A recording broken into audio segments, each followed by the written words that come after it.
This conference will now be recorded. So data declarations, holding the value. So what is meant by this data declarations? So whenever we declare a data, so let me go to the paint. So data is declaration of data is nothing but in the runtime of the program,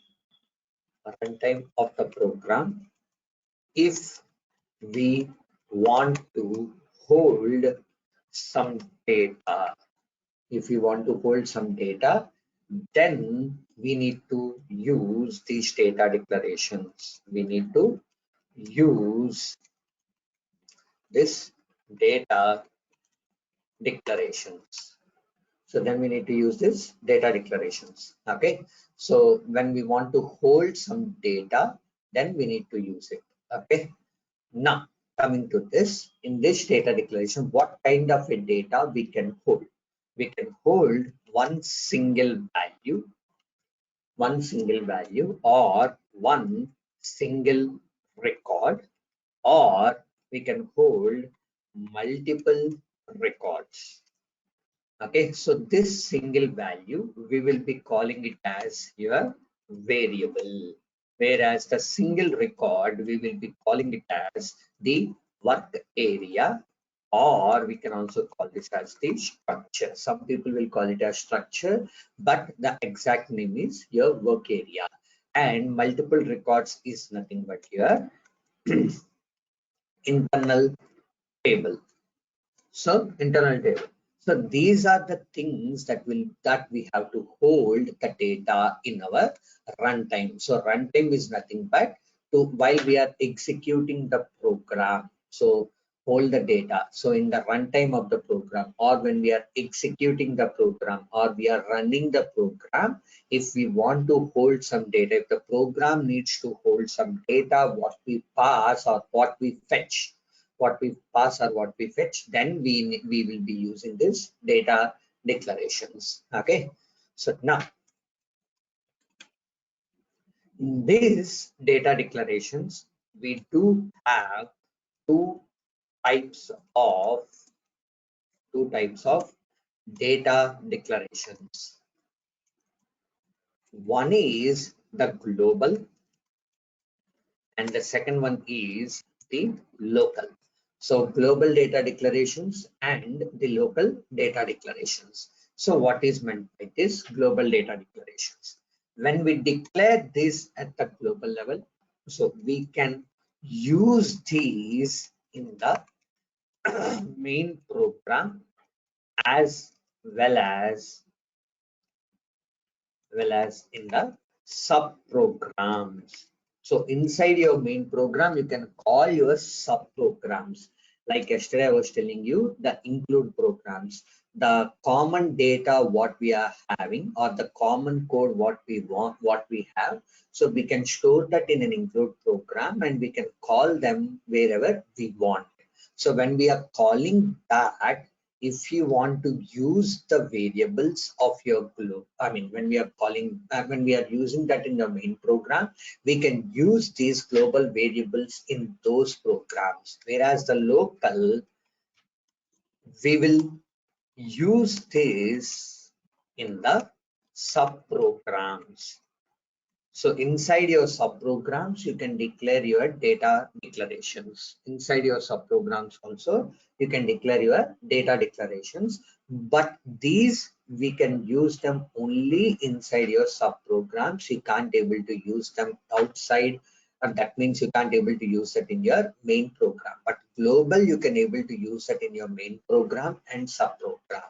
But local, we can only use that in your subprogram. Okay. So now, how can we differentiate this? Global, we will always start with the Z star. I mean, so Z star, whereas local will always start with L star. This is the naming standards which we will be using in our programming, inside our programming. If there are some naming standards to be gets followed while writing your ABAP code. So this is your global and this is your local. So let's say for variable for variable, we will be giving it as gv underscore some description, whatever the description. This is the name which we will be providing for your variable. Whereas for work area, we will be using either gs underscore description or gwa underscore your description. So global work area or global structure. I told you you can call this as work area or you can call this as structure. For internal table,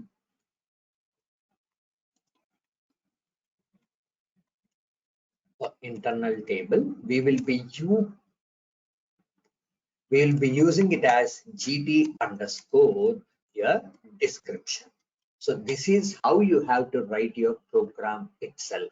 You should not use your own naming standards. You have to use the naming standards that has been provided by your organization. The naming convention document. In that naming convention document, you can also find out this one. So like that, you will be having something called as your field symbols, parameters, select options. So many things are there. For everything, we have to follow your name. So this is for your global. Whereas local. So this will be the same, but instead of G, we will be using it as L. So LV underscore your description, LV underscore LS and LWA or your LD. So this is what you are going to provide in case of your local. So this is what. So now the same thing I have provided over here.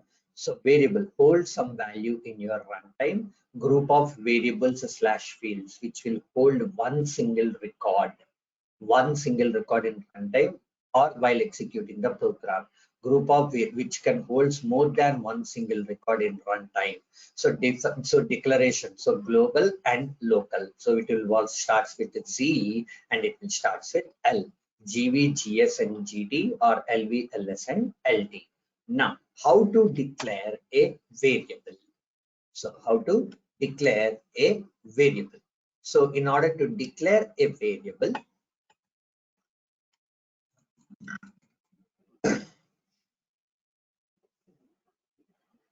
so to declare. So now we are going to see how to declare a variable. So variable is, so for every declarations you have to use data.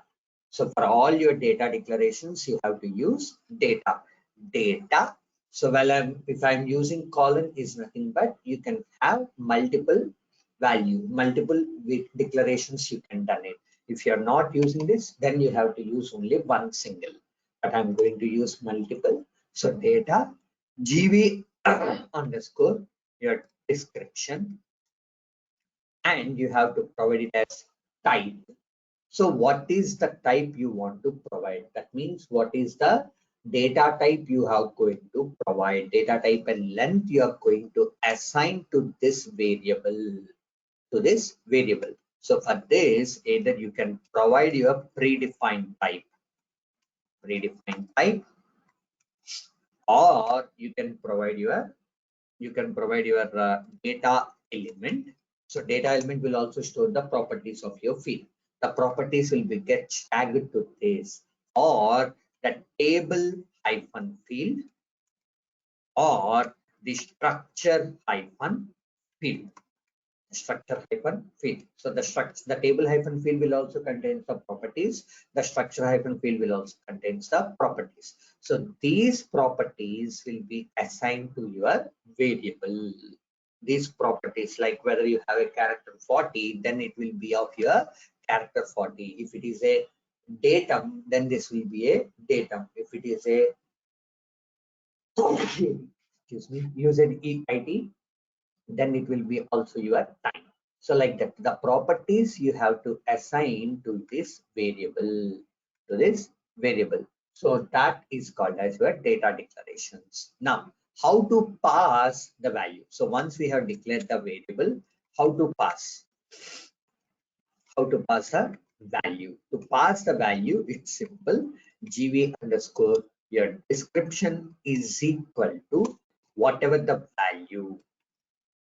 So pass that in your single quotation, whatever the value we want, we are just going to provide one. That's it. Simple. At last, we have to place with a full stop. So simple. So whatever the value you want, you just need to provide that in your single quotation. Or it is a if or you can also pass your text element. So I told you we should not use your hard codings. So the hard codings has to be replaced with your text element. So that text elements has to you can also pass. Now how to display? How to display? It's simple. Sorry. So what is the command to display? Write, and then you just say GV underscore your description. That said, if you have multiple, then comma GV underscore description 1. So like this. So like this, you have to provide your variables. So this is how you have to provide. This is how you have to declare your things, and this is how you have to provide. So now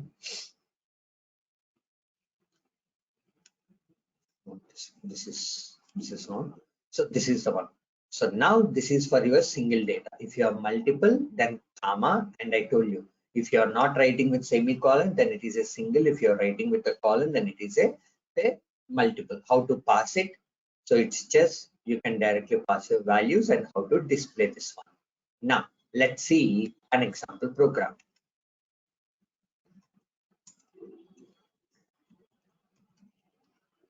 So not this one.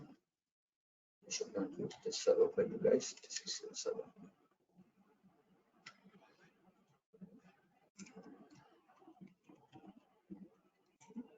So now I'm going to SE38. I'll say ZR and 30 10:30 AM, and I'm going to say this as the first program. First program. I'm just going to click on create. So I'm going to say first programs or sample program or data declarations. Data declarations. Now I want to say executable and just click on save it. I'm going to save that in your package as well as in your PR. Okay, so now it will open your this thing. So the first and the foremost thing is we need to provide your data declarations. Data declarations. So I'm going to say data, and I'm going to take GV underscore var1. So I'm just giving some name, variable 1. So I'm going to take type, and I'm going to say character 20. Now, so this is nothing but your character 20. So now, so you can add a value still up to 20 characters only. Post that, if you are adding anything, it can't able to store your values. It can't able to store your values. Now, passing the data, passing the values to the data declarations. Data declaration. So that means GV underscore var1 is equal to, I'm going to say, okay, so this is the one. So totally it will be 26 characters. So if I copy this and if I open in Notepad++, I don't have this Notepad++. Let me go to the Word and let's see this. So how many letters are there? 1, 2, 3, 4, 5, 6, 7, 8, 9, 10, 11, 12, 13, 14, 15, 16, 17, 18, 22, 23, 24, 25. So totally 25 letters are there, but how much you have given the length? 20 characters. So now the first 20 characters only it will take. Now if I want to display, let's see that. Display the data. So if I go there and if I say display the data, so how you will be displaying? So I need to put a full stop over here. So now write, and I'm going to say this as GB underscore variable one. Now if I say activate this one, and now when I click on execute, see here till Z it has came up. After Z, you have almost close to like 5 letters, but that 5 letters has not been printed. That 5 letters has not been printed. So why? Because you have taken the length to 20. So if I take this to 25 character, now see here, every letter has been gets printed. So every letter has been gets printed. So this is how the variables will work in your real time. Here you can pass your variables, or you can also declare that in another way. So I'll say this as character 25, and then you can also say like this also, or you can declare that in another way. So gv underscore variable to type C character length.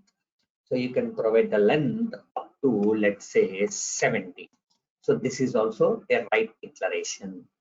See here, or you can also declare that in a separate way, gv underscore var3 of 65 length and type C. So character. So this is what. So this is also a way. So now which way you are going to do it? So it will allow you. It will allow you. The system will allow you. Now, if I want to pass it as datum, so then I'm going to take this as gv underscore date type datum, or if I want to pass it as time, gv underscore time type UZEIT. So these are your data elements. These are your data elements. So I can pass either my predefined type, or I can pass my data elements, or I can pass my table hyphen field also. You can pass it. Now if I say activate, now these properties will be assigned.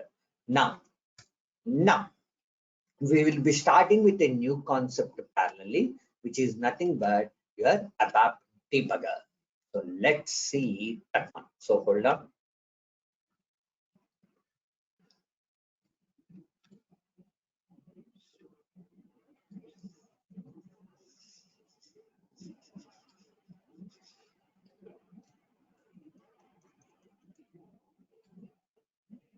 Parallelly, we are going to start this ABAP debugging also.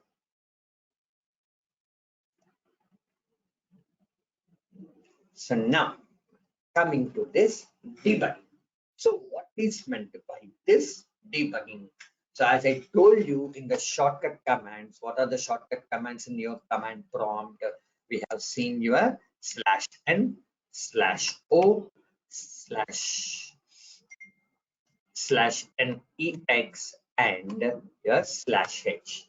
So /h is used for your ABAP debugger. So now we are going to see what is this debugger, ABAP debugger.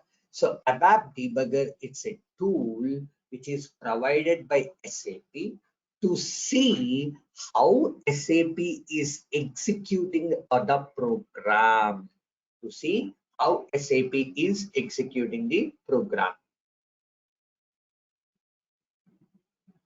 To see how SAP is executing the program, or we can stop the processing.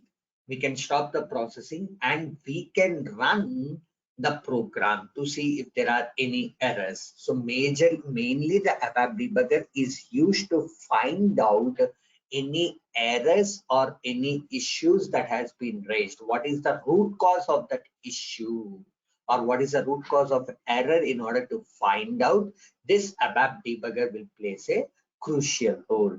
So to activate your ABAP debugger, so we have five different ways.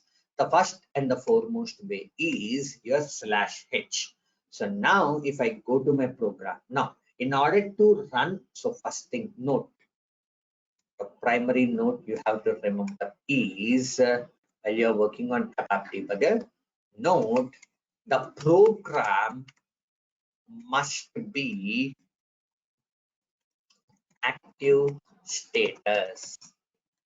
The program must be active status, then only you can able to run your ABAP program. Remember that. Then only you can able to run your ABAP debugging. Okay, so the program must be active status. Now, so now the first thing is the program must be active.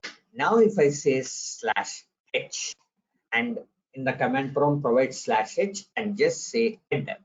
Now see here, you can see debugging switched on. Debugging switched on. Now when I click on execute, your ABAP debugger will be gets opened. So this is how your ABAP debugger will be. This is how your ABAP debugger will be. Here, basically, you will be having 4 different types of desktops. 4 different types of desktop. One is desktop 1, desktop 2, desktop 3, and the standard. By default, SAP will open you the standard where you can see the program on your left side and you can see the ABAP stack. So what is this ABAP stack? So this ABAP stack will tell us how the processing of the program is going to happen. How the processing of the program is going to happen. So that you can see it from your ABAP stack. And the next one is these variables. So here you can pass your variables, whatever the variables or whatever the structures or whatever the internal tables, and you can see the value will be gets populating over here. The value will be gets populating over here. That we can able to see it. Now, but when we use this /h, it will be started running from the basic. So like whatever the memory that has been whatever the memory that has been required for the program to run, from there onwards, it will go ahead and start. So from here, we need to go to our program. So that means the program memory will be gets assigned, then the program will be gets loaded, and then it will start executing your program. So which will be a huge task to go ahead to this place. So to go ahead to this place, this will be a huge task. So that's the reason we will never ever use your /h. We will never ever use until and unless if you don't have any other option, then only we will be using this, or else we will never ever use your /h. Okay, so now what is the other things? Now in order to move your cursor, so let's say you have opened your debugger. So see here, the cursor has been stopped. So in order to move the cursor from one line to another line, you will be having your 4 commands. So these are your 4 commands.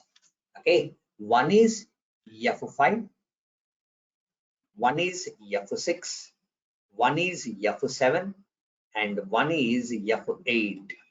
F6, F7, F5, F6, F7, F8. Whereas F5 is for your single step. F6 is for your continue.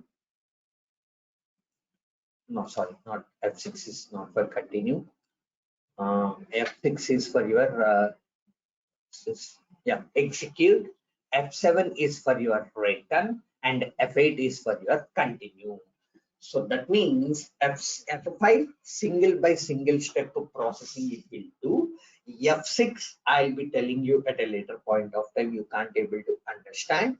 F7 also I'll be telling you at a later point of time, and F8 is nothing but full continue. It will directly show you your output. It will directly show you your output. So this is what. So you have to use your function keys. I just written that. So now see here, when we open, we have to move the cursor from one line to another line. We will, to do this, we have 4 function keys: F5, F6, F7, and F8. So to move the cursor from one step to another step, so F6 is execute. So this I'll tell you. So if I don't want to execute the subroutine, or if I don't want to see the the subprogram execution. If I don't want to see the subprogram execution, then we will be using your F6. So if you have entered, unfortunately, you have entered into your subprogram, and I want to come out directly without seeing what is going to be happened in that subprogram, then we will be using the F7.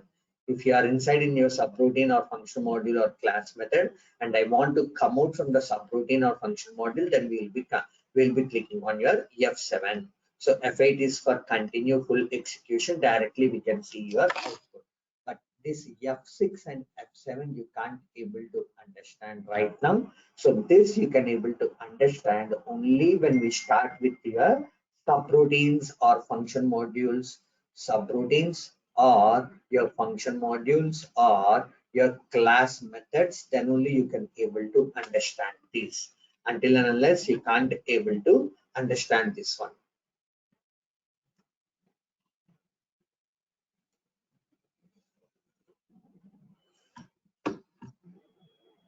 Okay, so this is what. Now, as we told you, so you can't able to use your slash h. Now the next thing is, the next way of placing of your breakpoint is, or the next way to open the ABAP debugger is placing placing a keyword called as breakpoint. In your source code, you have to keep a breakpoint. Now I'm going to activate this one. So I'm going to activate this one. Now when I click on execute, SAP will open this breakpoint. See here. So it has execution your program memory, and it has directly came to your program. Now here if I double click on this, so you can pass your variables manually, like this gv underscore variable 1. You can pass this, or you can just say double click on this. So right now I didn't pass any value. Now if I say F5, see here my cursor will directly jump to 20 because 18 we don't have. 19 is a commented line, so it won't execute the commented line. It won't check the commented line as I mentioned in the last class. Now 20 line. Once this 20 line has been came up, now if I say F5, see here the value will be assigned. Now here you do have an option to change your value too. For example, for your trial and base errors, you try to change this value and you got your exact output. Now you know what changes that you can able to do on your program. So because if you change this value, the output is we will be getting the exact output. We'll be getting, one second, guys.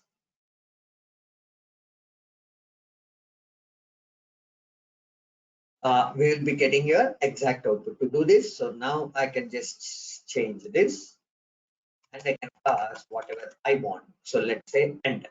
Now this is the output that will be come up. Let's say if I say F8, now see here, whatever the value you passed in the debugging, that means you have overwriting the value, and that value is going to show up in your output. That value is going to show up in your output. So this is what your breakpoint is. But what is the issue with this breakpoint? What is the issue with this breakpoint? The issue is whenever a user has the other user. So if I log on with, let's say I have logged on with Harika. Now if I go to SE38 and I'm trying to run the same program, see here, and I'm trying to run it, you can execute from here.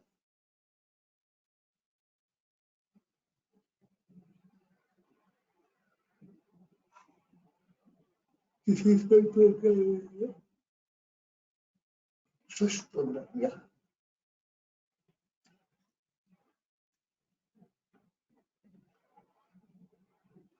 I guess some issue happened with the server.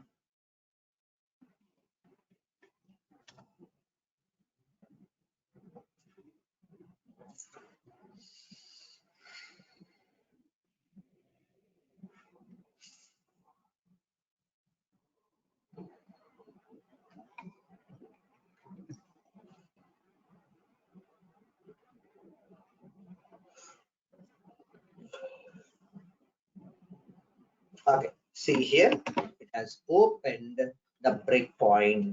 It has opened your breakpoint. So who is the user? Harika. For Harika also it's opening.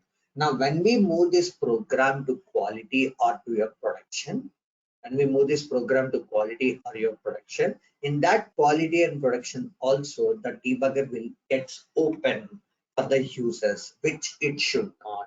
The debugger should never gets open to any user in your quality or in your production. So that's the issue. So because of this, we will never ever use this breakpoint command. Now, what is the other thing? So the other thing is the break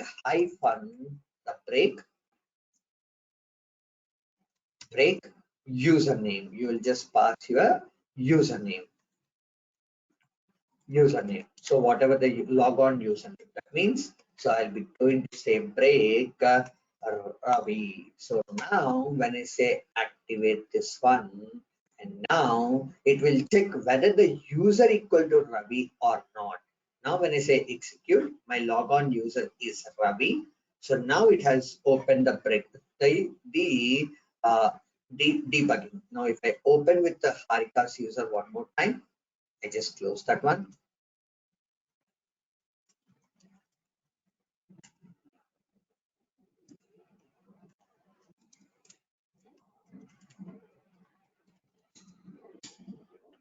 I'll just say C38. Now, if I say execute this, see here, it is populating your output. So it is not opening. So it will check whether the logon username is equal to the same username that has been provided. So if it both are the same, then it will open your breakpoint. Then it will open your debugging, and from there you can do it. But this also we can't able to use in your real time, because the same user ID will be there in your quality, and we can expect the same user ID in production. Now in the production, if the same user ID, if this program is running, so then it will open your ABAP debugger, so which it should not. So remember that in your quality or in your production, it should not open the debugger manually. It should not open by the program. By the program directly, it should not open by the program. So for this reason, we will be never using this also. But I mean, we will be using in your development system. But once that's your development is completed, it's your responsibility to remove this breakpoint. It's your responsibility to remove this breakpoint. If you haven't removed this, then you will be facing your consequences. Then you will be facing your consequences. So you should never ever pass this one also, or else for your testing purpose you can able to pass it. But while you're moving your TR to quality or production, make sure that break should not be there. Break word should not be there. Okay. So now, so if you are not going to use this one or the breakpoint or break hyphen Ravi, so what are the other ways we have? The other ways we have to do this. Now I'm going to comment this one. Now I'll just activate. Now, as we can't able to use the /h or breakpoint or break username, so SAP has provided two buttons. One is the session breakpoint, and the second one is the user-defined breakpoint or external breakpoint. One is the session breakpoint. So session breakpoint, you can see the word set/delete the session breakpoint, or external breakpoint or user defined breakpoint. We can call them as external or user defined breakpoint. So session breakpoint or user defined breakpoint or external breakpoint. This is what. Now coming to this session breakpoint. So this session breakpoint will be acceptable only for that particular session. Now, if I put this breakpoint, how can you put this? So click on this line, place the cursor on the line and just say and just click on this button. You can see here the session breakpoint has been set. Or if you want to remove this, keep the breakpoint over here and just say click on this one. Again, breakpoint will be gets deleted. Now, the other way is place the cursor over here. Just click on here. So the breakpoint will be set. If I click on this, again the breakpoint will be removed. Set, remove. Now in this session, right now I have opened a session and I have keep it. Now when I close this session, automatically your breakpoint will also get deleted. If I open my again, if I go to SC38, you can't able to see your breakpoint. You can't able to see your breakpoint. See here. So yes, you can't able to see. 1 second. Okay, you can't able to see.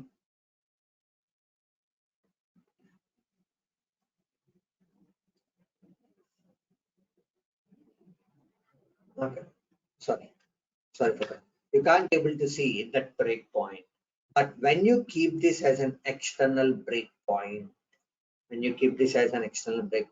it is valid for 2 hours. See here, this is valid for your 2 hours. When I close the session, sorry, when I close the session and when I open it for one more time, you can see that breakpoint. You can see that breakpoint again. See here, the breakpoint is there because for 2 hours the breakpoint will be available. Now, in order to remove this, just click on this one. For external breakpoint, you have to select this one only. Only for the session breakpoint, SAP has provided this one. So now, if I just select this session breakpoint and when I say execute, see here the cursor will be stopped at this breakpoint position. At this breakpoint position from here, F5, and you can see your output. Now, this is called as your session breakpoint. Now, if I go here, see session breakpoint. So once you terminate the session, the breakpoint will be gets removed. How to place this? Place the cursor on the line and select the button. Or in the gray out area, just do a click. SAP will set the session breakpoint, and we can see the message in the status bar. To activate the session breakpoint or user-defined breakpoint, we need to make the code active first. We need to make the code active first. So this is what your session breakpoint. Now coming to your external breakpoint. So that means your user-defined breakpoint or your external breakpoint. Just give me 1 minute.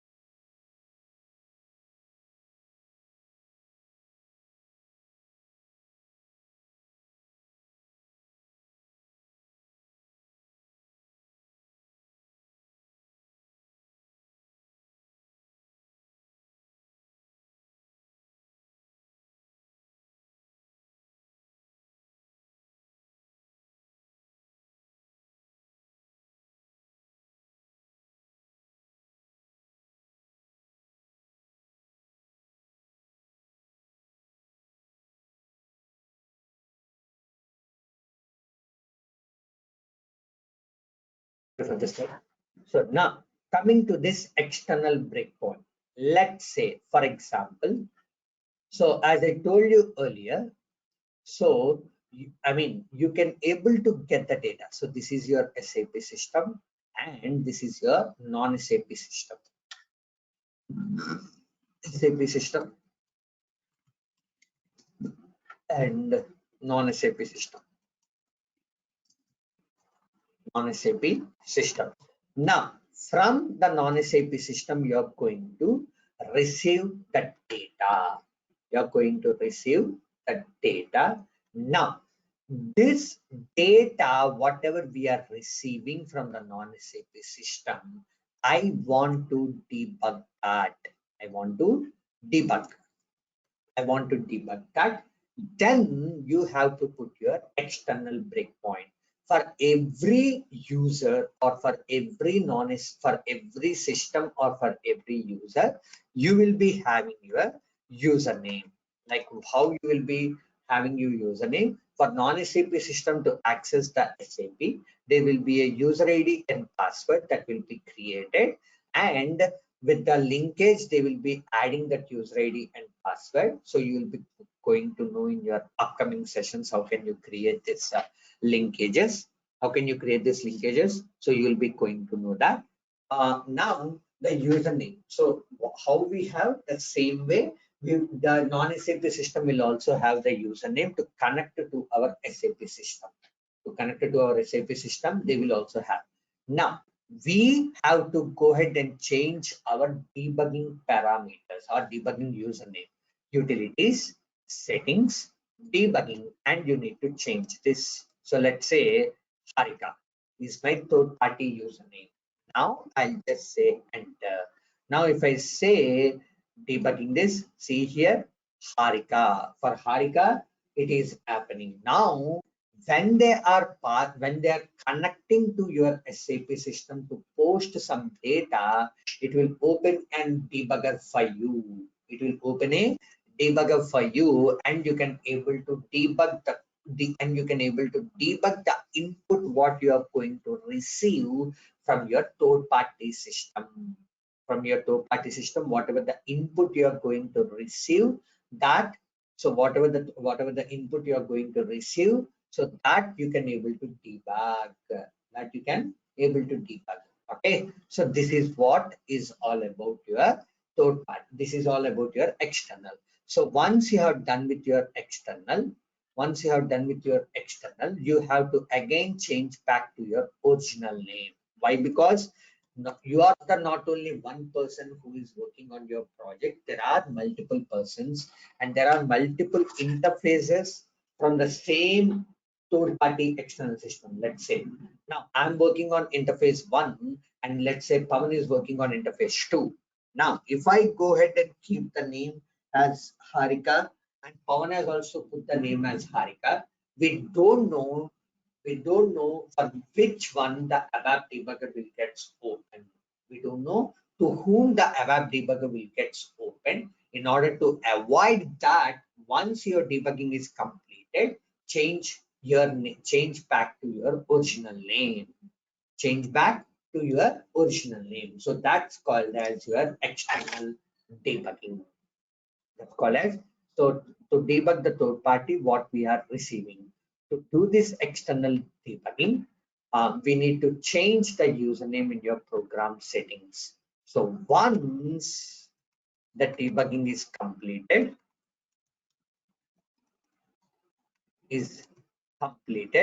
we need to revert back the debugging username to our name, our own name, our user ID. I'll say like this, our user ID. That's it. So this is all about your external debugging. Now coming to this message ID and all these things, you will be coming to know at a later point of stage. So this is all about your debugging. So clear with this, guys? Any questions, Pawan and Harika? Okay, only Harika is available. Any questions, Harika? No, sir. Very clear. Okay. So now, so this is how you have to pass your variables. If I have multiple, just say gv underscore variable 2 is equal to, and you can just provide your whatever the values and full stop. And if you want, you can just say write gv underscore variable 2 if I want to print that in a separate line. So now I'll just say activate this one. I'll go ahead and execute. What happened for this variable one? Okay, sorry, variable 2, and I'll just say activate this one. And now I'll just say click on execute. So now see here. both the variables has been provided, both the variables has been came up. So this is how you have to provide, you have to pass the data to your variables. And in tomorrow's session, so I'm just holding off right now because my throat is, I'm getting a severe throat pain. So you can just go ahead and practice this one. So in tomorrow's session, we are going to see the arithmetic calculation. How can you work with your arithmetic calculations is what we are going to see in your tomorrow's session. So that's the end of today's session. Before I signing off, any other questions? No, sir. Thank you. Yeah, thank you. Thank you, sir.